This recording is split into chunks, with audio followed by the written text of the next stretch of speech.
আউশ গ্রামের পণ্ডিত রঘুনাথ মুর্মু আবাসিক উচ্চ মাধ্যমিক স্কুলের উন্নয়ন কাজের আশ্বাস দিলেন পূর্ব বর্ধমান জেলা শাসক আয়েশা রানী। সোমবার 6 এপ্রিল স্কুল পরিদর্শন শেষে আশ্বাস দিয়েছেন পূর্ব বর্ধমান জেলা শাসক। 2005 সালে পণ্ডিত রঘুনাথ মুর্মু আবাসিক উচ্চ মাধ্যমিক স্কুলটি তৈরি হয়।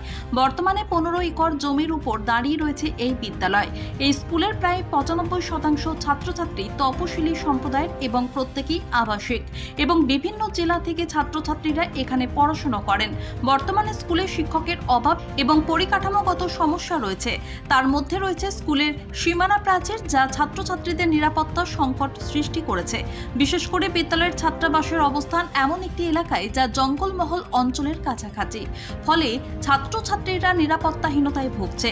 স্থানীয় সূত্রে জানা গিয়েছে, সীমানা প্রাচীর নির্মাণের পাশাপাশি স্কুলের উন্নতির জন্য প্রয়োজনীয় খেলার মাঠ, পানীয় জল সরবরাহের জন্য 2টি submersible pump, CC camera, dining হলের সামনে সেট এবং হাইমাস্ট আলো স্থাপন করা অত্যন্ত জরুরি।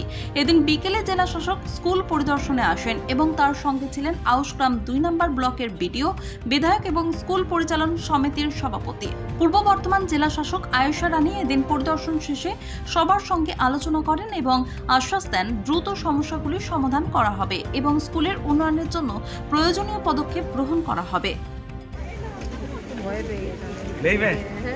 ম্যাডাম যে বললেন সবাই সেভাবে কি করবে, কিন্তু নিজে পায়ে দাঁড়াতে হবে, ঠিক আছে? চাকরি করতে হবে সবাইকে। ভালো জায়গায় ফিরবে সেই জন্য তো আজকে ব্যবস্থা করা হয়েছে। এমনি বইয়ের বাইরে ওদের কিছু রেফারেন্স বইয়ের দরকার হয়, স্পেশালি ইংলিশ গ্রামারের একটা সমস্যা রয়েছে, সেই জন্য কয়েকটা বই দেওয়া হয়েছে।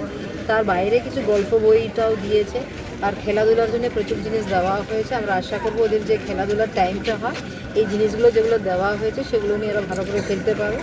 একটা ভালো ফিজিক্যাল বডির মধ্যে তো একটা ভালো পড়াশোনা করার একটা পরিবেশটা তৈরি হবে, সেই জন্য এগুলো সব ব্যবস্থা করা আমরা অলরেডি জানিয়ে দিয়েছি। আপাতত একটা টিউশনের স্পেশাল কোচিংয়ের আমরা ব্যবস্থা করে দিচ্ছি। আগামী দিনে আরও কী করা যায় সেটা দেখব। একটা গ্রুপ